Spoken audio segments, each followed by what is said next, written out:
Hello aspirants, welcome to my YouTube channel. आज हम पढ़ेंगे making of the constitution of India. India का संविधान कैसे बना, ये हमारा आज का टॉपिक है। तो ये इस टॉपिक को हम बहुत ही अच्छे से एक स्टोरी के फॉर्मेट में डिस्कस करेंगे ताकि आप इसे कभी भी ना भूलें। ये पूरी की पूरी कहानी स्टार्ट होती है। वैसे तो देखिए, इसके रूट्स आपको हिस्ट्री में बहुत पहले से मिलेंगे, बट जो मेन इंस्टेंट आप कह सकते हैं कि इंस्टेंट मेकिंग जो स्टार्ट हुई वो हुई कैबिनेट मिशन के आने से।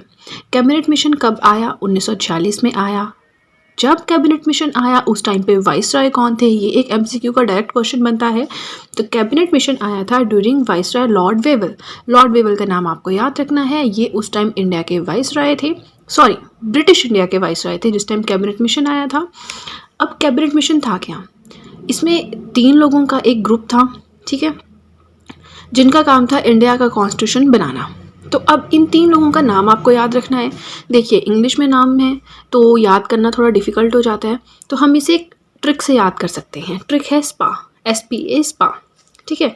अब नाम तो देखिए आपको थोड़ा सा अंदाज़ा रखना ही पड़ेगा, बट मैंने आपको ट्रिक बता दी।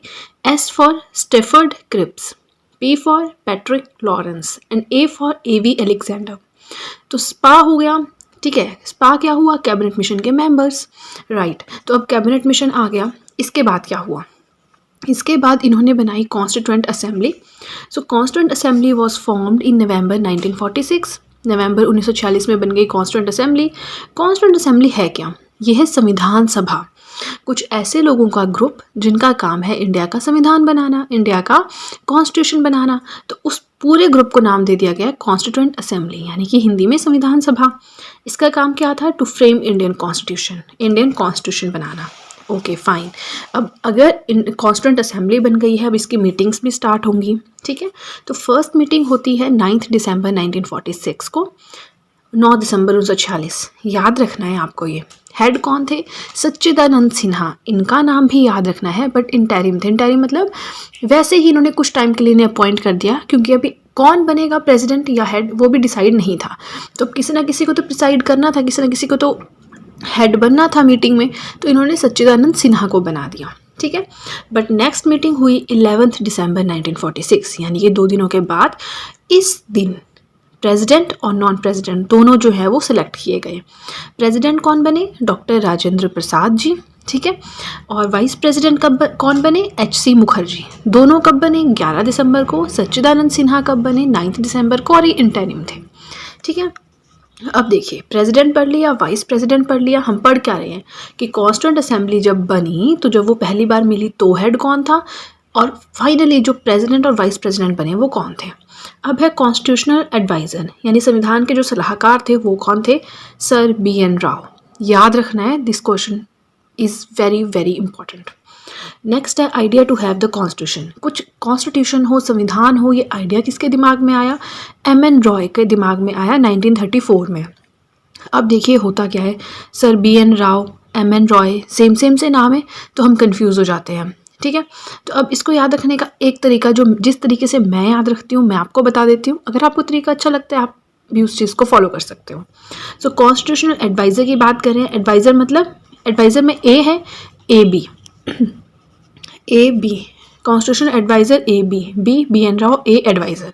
मैंने ऐसे याद रखा है, जो बच गया वो MN रॉय, यानी कि idea to have the constitution. आप ऐसे याद रख सकते हैं, अगर कोई और ट्रिक है तो और भी अच्छी बात है। प्लस भूलना नहीं है, because this is very important question. हम नॉर्मली क्या होता है, कंफ्यूज हो जाते हैं, ठीक है जी।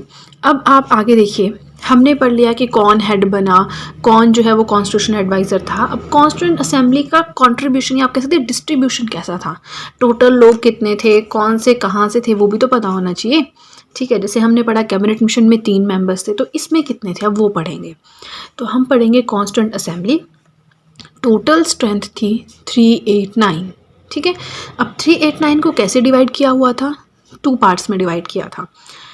अब 296 और 93। 296 मतलब ब्रिटिश इंडिया।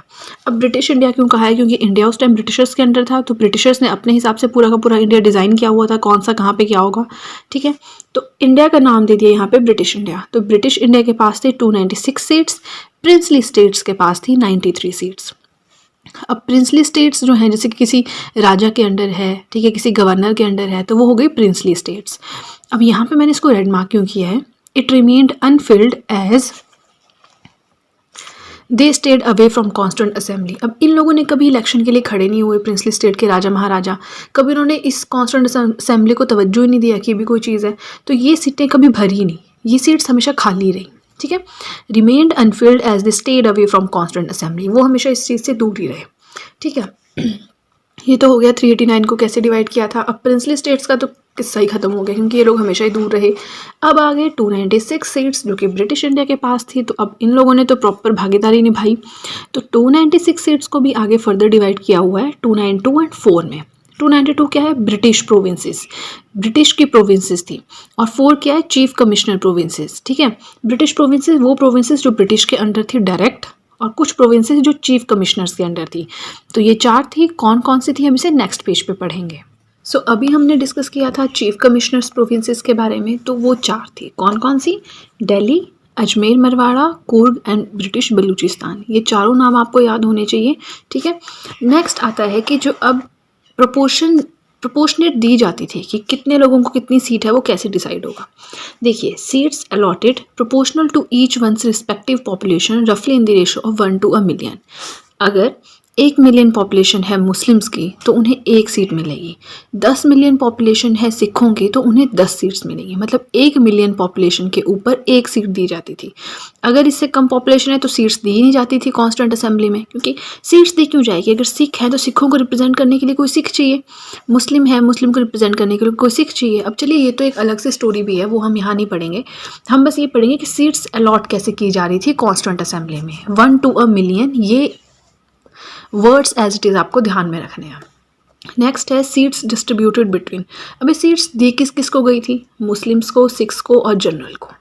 ये ऑलरेडी 3 पार्ट्स में डिवाइडेड थी, मुस्लिम्स को अलग रिप्रेजेंटेशन थी, सिखों को अलग रिप्रेजेंटेशन थी, जो जनरल थे उनको अलग रिप्रेजेंटेशन थी। राइट, अब नेक्स्ट आता है वोटिंग मेथड, कि वोटिंग मेथड क्या था, मतलब कॉन्स्टिट्यूंट असेंबली में कौन कैसे रहेगा, वो कैसे डिसाइडेड था।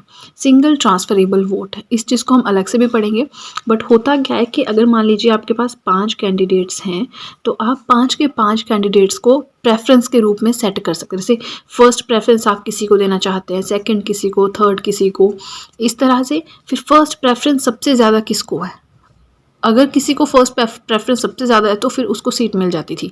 तो ये एक अलग से स्टोरी है, ये हम यहाँ नहीं पढ़ेंगे, जस्ट आप याद रखिए वोटिंग मेथड जो है वो सिंगल ट्रांसफरेबल वोट के थ्रू होता था। ठीक है, एंड टाइम कितना लगा कॉन्स्टिट्यूशन बनने में, it to 2 years 11 months and 18 days to finalize the constitution। ये क्वेश्चन में बनता है MCQ में, इसलिए मैंने हाईलाइट करके लिखा है, इसे भी आप ध्यान रखिएगा। नेक्स्ट आता है ऑब्जेक्टिव रेजोल्यूशन। अब ऑब्जेक्टिव रेजोल्यूशन पे भी हमेशा एक क्वेश्चन बनता है कि ये कब आया, कैसे आया।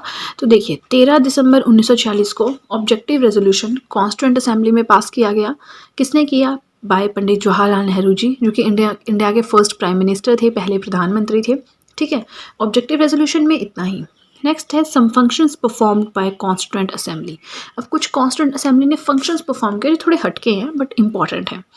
नेशनल फ्लैग कब अडॉप्ट किया गया, नेशनल एंथम कब अडॉप्ट किया गया, नेशनल सॉन्ग कब अडॉप्ट किया गया, ये सारे फंक्शंस किसने परफॉर्म किए, कॉन्स्टिट्यूंट असेंबली ने। देखिए, ये डेट्स आपको याद रखनी है। नेशनल फ्लैग कब हमारा अडॉप्ट किया गया है, 22 जुलाई 1947 को। ठीक है, नेशनल एंथम और नेशनल सॉन्ग सेम डे में अडॉप्ट किए गए हैं, कब, 24 जनवरी 1950 को। 24 जनवरी 1950 ये कुछ इंपॉर्टेंट डे भी है इस दिन, कौन सा डे है वो हम नेक्स्ट अभी हम पढ़ेंगे नेक्स्ट पेज पे। सो अब होता क्या है कि 26 नवंबर 1949, 26 नवंबर 1949 को कॉन्स्टिट्यूशन को जो है वो पास किया गया। अब देखिए, हम 2 चीज़ों में कंफ्यूज होते हैं, एक है 26 नवंबर 1949, एक है 26 जनवरी 1950। ठीक है, तो देखिए, जो 26 जनवरी 1950 है, इसको फोर्स में आया था, लेकिन पास कब हो गया था 1949 में, 26 नवंबर को। तो ये 2 डेट्स में आपने कंफ्यूज नहीं होना है, इस डेट को पास हुआ था कॉन्स्टिट्यूशन और इस डेट को डायरेक्टली फोर्स में आया था। ठीक है, नाउ ये दोनों डेट्स बहुत इंपॉर्टेंट है, कंफ्यूज नहीं होना है। अब once again, now last session of assembly. So constituent assembly का लास्ट सेशन कब हुआ, 24 जनवरी 1950 को। उस टाइम पे प्रेसिडेंट कौन थे, डॉक्टर राजेंद्र प्रसाद। ठीक है जी, ये कुछ 1 लाइनर्स क्वेश्चन आप बोल सकते हैं जो कि काफ़ी ज़्यादा इंपॉर्टेंट है, इसलिए हम यहाँ पे डिस्कस कर रहे हैं। नाउ टोटल एक्सपेंडिचर, कॉन्स्टिट्यूशन बनाने के लिए कितना खर्चा आया। अब आपको पता ही होगा जो इंडियन कॉन्स्टिट्यूशन है, रिटन कॉन्स्टिट्यूशन है, वर्ल्ड का लेंथीएस्ट सबसे बड़ा रिटन कॉन्स्टिट्यूशन है। तो इसमें खर्चा भी बहुत आया क्योंकि काफ़ी ज़्यादा चीज़ें जो हैं वो अलग अलग कॉन्स्टिट्यूशन से कॉपी की गई हैं, तो उनको पढ़ने में, उन बुक्स को लाने में काफ़ी ज़्यादा खर्चा आया है। वो देखते हैं। 63,96,729 रुपये, 63,96,729 रुपीज़ खर्चा आया है जो हमारा कॉन्स्टिट्यूशन है उसको बनाने में, राइट। अब नेक्स्ट आता है कि जिस टाइम पे कॉन्स्टिट्यूशन बना था और जो आज कॉन्स्टिट्यूशन है, इनमें क्या डिफरेंस है, क्या कोई डिफरेंस है या नहीं। देखिए, पार्ट्स, आर्टिकल्स, शेड्यूल्स, ये आपको रट लेने हैं क्योंकि ये अब आपके पूरी की पूरी पॉलिटी में चलने वाले हैं। इफ़ यू आर न्यू, अब अभी आपने जस्ट पॉलिटी पढ़ना स्टार्ट किया है, दैट्स ओके। धीरे धीरे आपको ये बिल्कुल टिप्स पे हो जाएंगे और होने भी चाहिए। 1950 में जब कॉन्स्टिट्यूशन बना उस टाइम पे थे 22 पार्ट्स, आज हैं 25 पार्ट्स। पढ़ते हम आज भी 22 हैं क्योंकि जो 23, 24, 25 है वो बुक्स में दिए भी नहीं है, मे बी रेलिवेंट ना हो, जो भी है हम पढ़ते आज भी 22 हैं, बट हैं 25 हो गए हैं। उस टाइम आर्टिकल्स थे 395, आज हो गए हैं 465। उस टाइम पे शेड्यूल्स थे 8, अब हो गए हैं 12। याद रखना है, आर्टिकल्स भी हम पढ़ेंगे, शेड्यूल्स भी हम पढ़ेंगे। 26 जनवरी 1950, 26 जनवरी 1950 को क्या हुआ था, constitution came into force on this day. इस दिन पे कॉन्स्टिट्यूशन जो है वो फोर्स में आया था, मतलब प्रॉपर तरह से एक्टिव हुआ था। अब हमने इसी दिन को क्यों अडॉप्ट किया, जब हमने 26 नवंबर 1949 को ही वो पास कर दिया था तो उसी दिन अडॉप्ट कर लेते। क्यों, क्योंकि 1930 में इसी दिन 26 जनवरी 1930 को पूर्ण स्वराज का आइडिया जो है वो पास हुआ था लाहौर सेशन में। इसलिए क्या किया गया, अब 26 जनवरी 1930 को ये चीज़ पास हुई थी तो इन्होंने 26 जनवरी 1950 का दिन रखा कि पूरा का पूरा जो कॉन्स्टिट्यूशन है वो उस टाइम पे फोर्स में आएगा। ठीक है, तो ये हो गए हमारे नोट्स डिस्कस। आई होप मैंने आपको जो भी पढ़ाया आपको अच्छे से समझ आया हो। मैंने कोशिश की है वो ईजी से ईजी तरीके से समझा सकूँ। मैंने नोट्स भी काफ़ी ज़्यादा शॉर्ट में बनाए हैं। एंड अगर आपको कोई भी डाउट है just let me know in the comment section, मैं आपके सारे डाउट्स क्लियर करने की कोशिश करूँगी। एंड आई होप आपको वीडियो अच्छी लगी हो। अगर आपको वीडियो अच्छी लगी है तो आपको पता है आपको क्या करना है, जल्दी से कर दीजिए चैनल को सब्सक्राइब, सो दैट मैं जैसे ही कोई वीडियो अपलोड करूँ आप तक एकदम नोटिफिकेशन पहुँच जाए। And that's it guys, see you soon.